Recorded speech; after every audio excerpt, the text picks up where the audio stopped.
Ça y est, nous sommes à J-7 de Noël. L'effervescence va commencer à monter de plus en plus tout au long de cette semaine jusqu'au jour que nous attendons avec impatience pour faire la fête. Et je pense particulièrement aux enfants qui sont tout heureux d'attendre ce moment-là. Je vous propose tout au long de cette semaine de voir ensemble tous les messages de l'Ancien Testament qui nous annoncent cette bonne nouvelle et qui nous font des petits échos sur ce que nous allons vivre à Noël. Pour aujourd'hui, lisons quelques versets dans le prophète Jérémie au chapitre 23, les versets 5 et 6. Alors Jérémie, pour le situer, c'est un moment où le peuple est en exil, où il subit pas mal d'injustices, mais avouons-le, lui aussi il en a commis pas mal, surtout envers Dieu, en désobéissant à Dieu, en faisant fi de toutes ses recommandations, de tous ses avertissements. Voilà cette prophétie qui est envoyée comme une promesse pour le peuple. Une promesse pour nous aussi, en ce temps où nous voyons toutes les injustices qu'il peut y avoir autour de nous. Une promesse pour nous aussi, en attente de ce Noël. Jérémie 23, nous lisons « Les jours viennent, dit le Seigneur, où je ferai naître parmi les descendants de David un homme qui pratique la justice. Ce roi réussira, parce qu'il agira dans le pays selon le droit et la justice.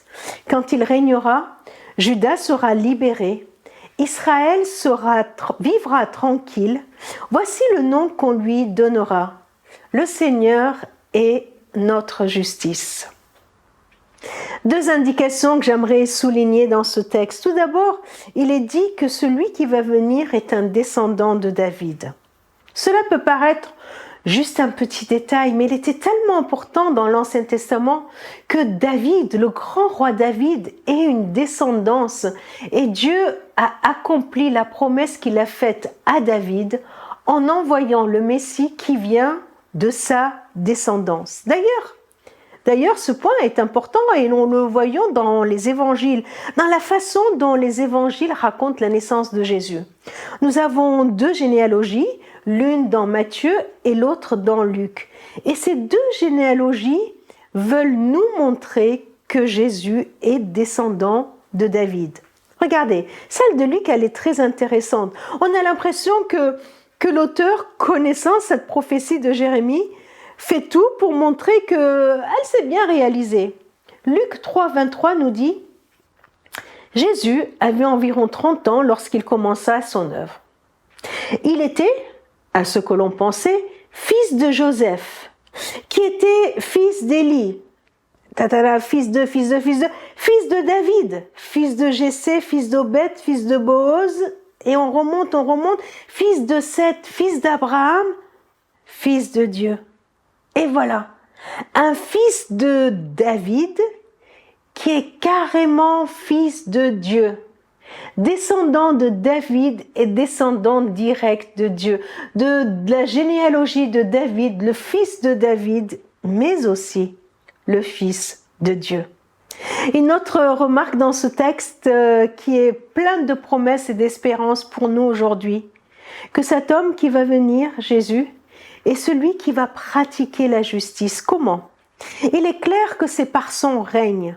Juda sera libéré, Israël vivra tranquille. Il est Seigneur. Du coup, là où il règne, il nous rend, il est notre justice. Toute la nouvelle alliance viendra confirmer cela.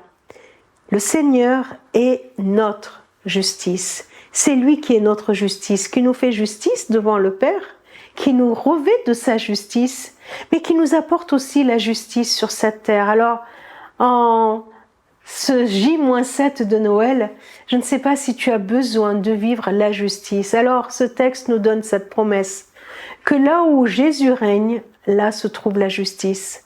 Laissons-le régner dans notre vie. Laissons-le régner dans notre cœur.